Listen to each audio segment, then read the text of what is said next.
सभी साथियों को मेरा नमस्कार। स्वागत है आप सबका आज 10 सितंबर के जनसत्ता विश्लेषण में। तो आइए शुरू करते हैं आज का जनसत्ता विश्लेषण बिना किसी देरी के। प्रथम पृष्ठ में खबर आती है नेपाल से। नेपाल में वर्तमान में चल रहे संघर्ष, युवाओं का गुस्सा है, भ्रष्टाचार और सरकार के देश के प्रति लापरवाही को लेकर। बीते कई सालों से नेपाल में भ्रष्टाचार बहुत ज़्यादा बढ़ चुका है। युवाओं के लिए रोज़गार ख़त्म हो गया है, ना कि बराबर हो गया है। बिज़नेस व्यापार ठप चल रहे हैं, व्यवसाय ठप चल रहे हैं, अर्थव्यवस्था ठप चल रही है। कई सालों के जेल रहे नेपाल के लोग आज प्रदर्शन कर रहे हैं और ये आस-पास के क्षेत्र के अन्य देशों के लिए भी एक चेतावनी के रूप में देखा जाना चाहिए। अगर देश के लोगों के लिए कोई सरकारें काम नहीं करती हैं, तो वो भी यही अंजाम देखेंगी। ऐसा कहा जा रहा है वैश्विक एनालिस्ट द्वारा। इसे खास बात है, इसे जेन ज़ी आंदोलन कहा जा रहा है। जेन ज़ी, जनरेशन ज़ेड आंदोलन कहा जा रहा है। अब इसका टिपिंग पॉइंट क्या था कि अचानक से ट्रिगर कैसे हो गया? देखिए, पहली बात तो ये करप्शन के विरुद्ध है, जो कि नेपाल में कई सालों से चला आ रहा है, बुरी तरीके से करप्शन। सिर्फ़ कुछ विशेष लोग के परिवार ही फल-फूल रहे हैं, विदेशों में अपने बच्चे पढ़ा रहे हैं, उनके बच्चे अच्छा जीवन जी रहे हैं, एक वीआईपी लाइफ़ जी रहे हैं। कंपैरेटिवली जहाँ एक सामान्य नेपाली व्यक्ति देश छोड़ने को मजबूर है। लोग देश छोड़ के भारत काम करने के लिए आते हैं, भारत में व्यवसाय चला रहे हैं अपने। इतनी बुरी अर्थव्यवस्था हो चुकी है नेपाल की इसमें। तो टिपिंग पॉइंट यहाँ पे क्या था? करप्शन वगैरह था ही, करप्शन, देश की बेकार गवर्नेंस वगैरह। टिपिंग पॉइंट था सरकार ने जब धीरे-धीरे ये आइडिया लगा लिया था कि ये विरोध बढ़ रहा है, धीरे-धीरे से आग सुलग रही है। सोशल मीडिया पर बैन लगा दिए ताकि ये और बातें ना फैलें, लोग एकत्रित ना हो, नॉलेज शेयर ना हो वगैरह-वगैरह। सोशल मीडिया बैन लगाने के बाद से ही आक्रोश जनता में फैल गया कि कैसे आपने किसी के एक मौलिक सोशल मीडिया तो देखिए व्यक्ति की आज़ादी का बहुत बड़ा आज की तारीख में पिलर है। तो सोशल मीडिया बैन होने के बाद से ये मूवमेंट और तेज़ आग पकड़ लिया और बेसिकली उसी के बाद से यहाँ पे सरकार को वापस से निर्णय लेना पड़ा, अपना सोशल मीडिया को वापस चालू करना पड़ा। मगर हालात हाथ से बाहर जा चुके थे और आज नेपाल की संसद जल चुकी है, नेपाल के कई मंत्रियों के घर जल चुके हैं, सड़कों पे दौड़ा-दौड़ा कर मंत्रियों को पीटा जा रहा है, जनता में आक्रोश है वो साफ झलक रहा है। अगला इसमें लेख है व्यक्ति पर अंकुश लगाने की बढ़ती वैश्विक प्रवृत्ति और ये चीज़ देखी भी जा रही है। सरकारें क्या कर रही हैं आजकल आपके विचारों को दमन करने के लिए, आपके ख़्यालों को आप तक सीमित रखने के लिए सेंसरशिप बढ़ा रही हैं। फ़ेसबुक, ट्विटर, एक्स, यूट्यूब वगैरह पे आप कुछ भी लिखते हैं, अब उस पे कहीं न कहीं या तो आप पे कार्रवाई कर दी जाती है या फिर आपको वहाँ से किसी प्रकार का दंड दिया जाता है। कॉर्नेल विश्वविद्यालय में सूचना विज्ञान के सहायक प्रोफेसर आदित्य वशिष्ठ ने कहा कि नेपाल में जो कुछ हो रहा है वह विमर्श को नियंत्रित करने और ज़मीनी स्तर पर उभर रहे विरोचारों को नियंत्रित करने के इस व्यापक पैटर्न को दर्शाता है।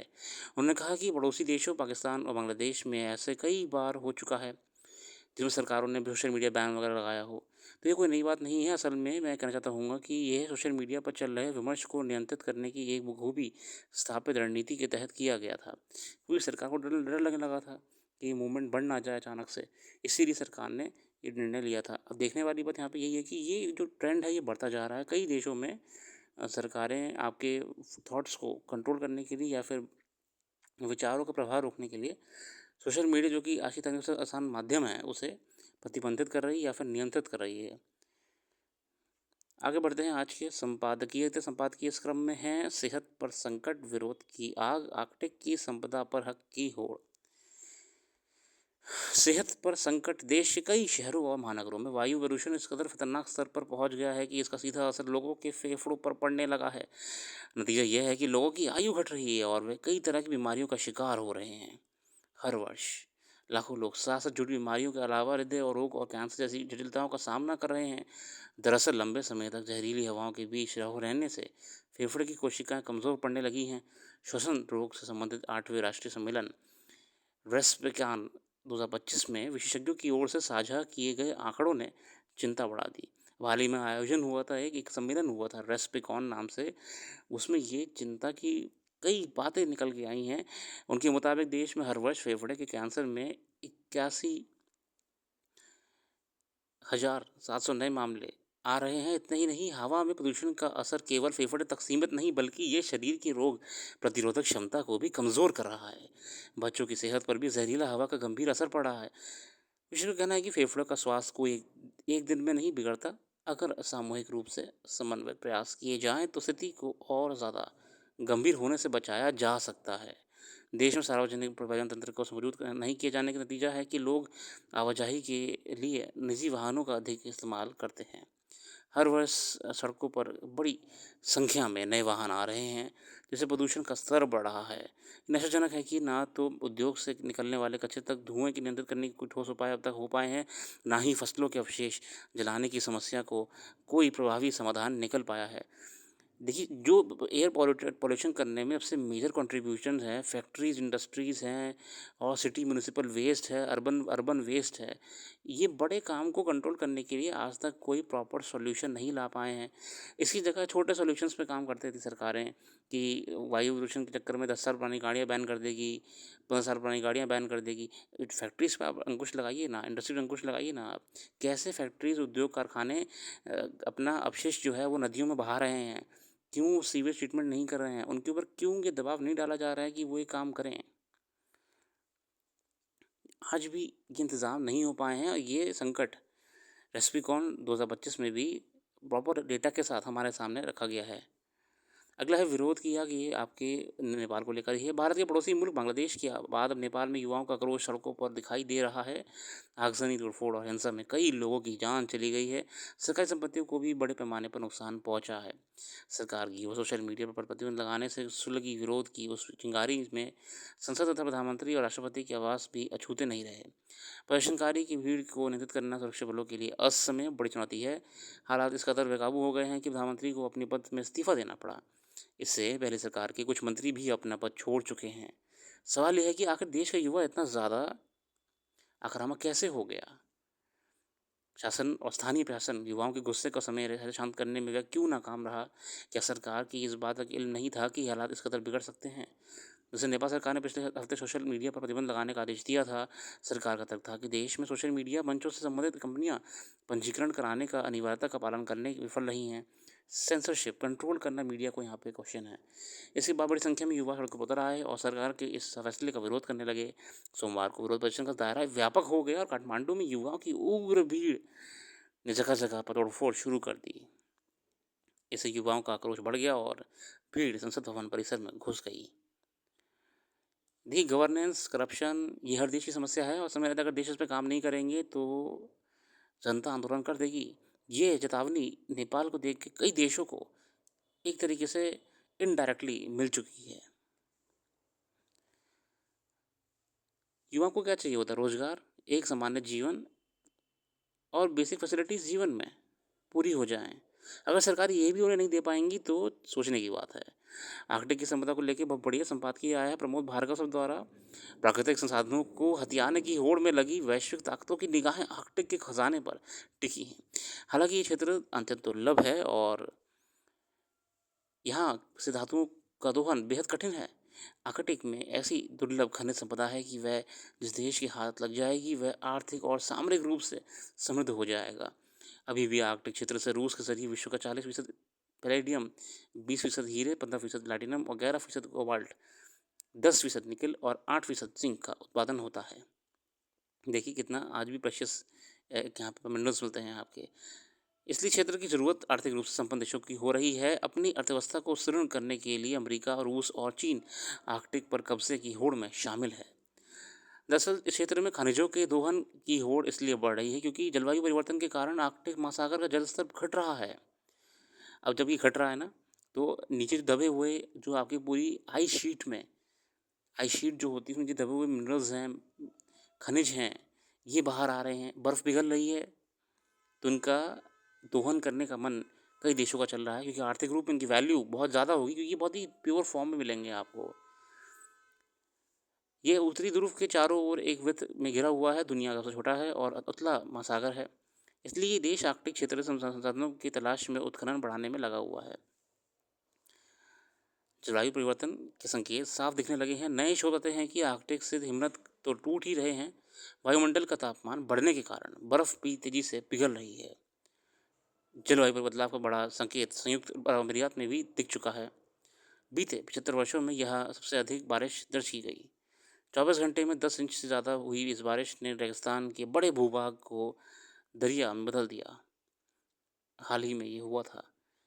आर्कटिक पर जलवायु परिवर्तन के प्रभाव पर शोध एवं अध्ययन लगातार सामने आ रहे हैं। कई रिसर्च भी निकल के आ रही हैं। ये अध्ययन विशाल आकार के हिमनदों के पिघलने, टूटने, पृथ्वी के चुंबकीय क्षेत्र के सिसकने, ध्रुवीय बालुओं के मानव आबादियों में घुसने और सील मछलियों में कमी को उजागर करते हैं।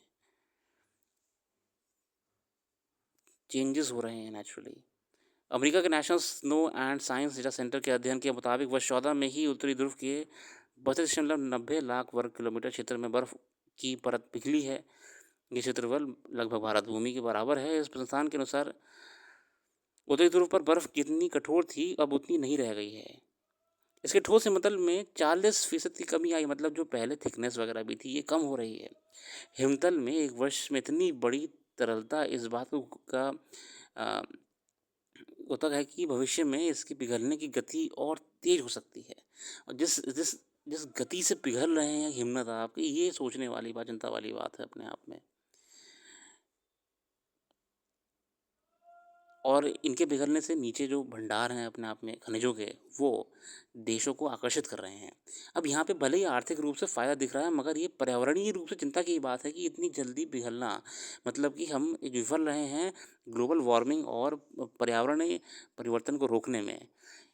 अब इसलिए अमेरिका इस क्षेत्र में रणनीतिक दृष्टि से सैन्य ताकत बढ़ा रहा है ताकि चीन के बेहद बढ़ते प्रभाव को चुनौती दी जा सके। अमेरिका भूवैज्ञानिक सर्वेक्षण के अनुसार इस क्षेत्र में दुनिया के 13% तेल और 30% गैस व भंडार के साथ अनेक दुर्लभ खनिज उपलब्ध हैं। अमेरिका इसलिए ग्रीनलैंड में अपनी उपस्थिति दर्ज करा रहा है। रूस पहले से ही क्षेत्र का बड़ा खिलाड़ी रहा है।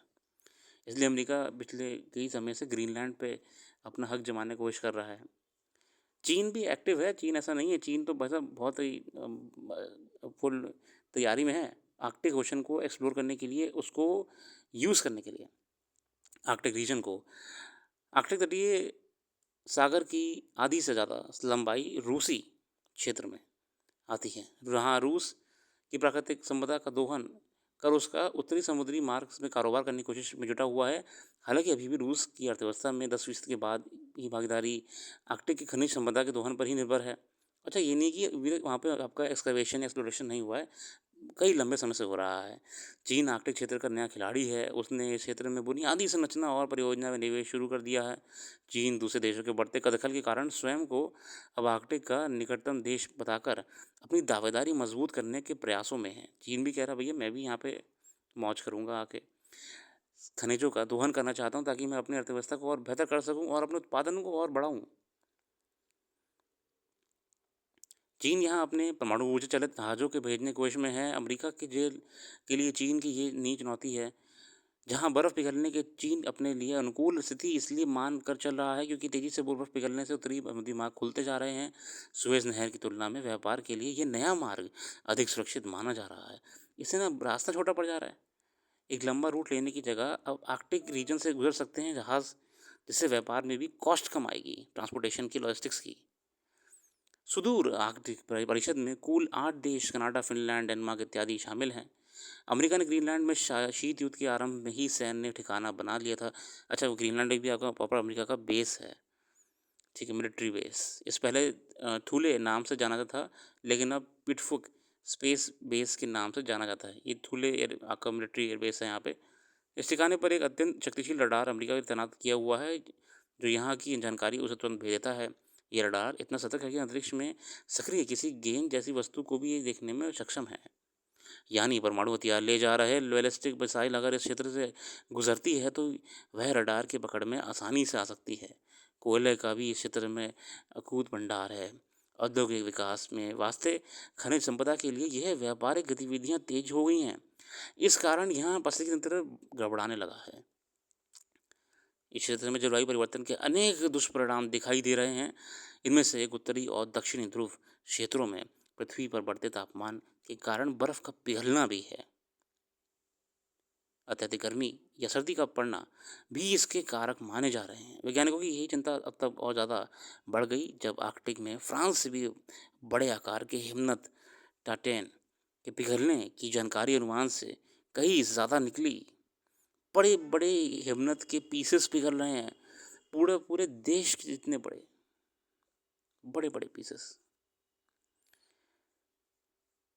देखने वाली बात है, सेंट्रल वाशिंगटन विश्वविद्यालय के पॉल विनेमरी की एक रिपोर्ट के मुताबिक अध्ययन से पहले लगता था कि टाइटैन हिमनद की बर्फ स्थिर है, लेकिन जलवायु परिवर्तन के असर के कारण इसकी स्थिरता में बदलाव देखा गया है और यह तेजी से पिघल रहा है। यदि आर्कटिक में उत्खनन की गतिविधियां बढ़ती हैं तो निश्चित रूप से विश्व स्तर पर जलवायु परिवर्तन का संकट गहराएगा। बहुत बड़ी संवाद की है आपके वर्तमान में नए आर्थिक अवसरों को लेकर जिसको देश कैश करना चाह रहे हैं और वही पुरानी जलवायु परिवर्तन समस्या को लेकर जिसे देश नज़रअंदाज करते रहे हैं। फिलहाल इसी के साथ आज के लिए इतना रखते हैं। अपना कीमती समय देने के लिए बहुत बहुत धन्यवाद। आप वेबसाइट को भी ज़रूर विजिट करिएगा, उसमें डिटेल में करंट अफेयर्स आपको देखने को मिलेगी। Thank you.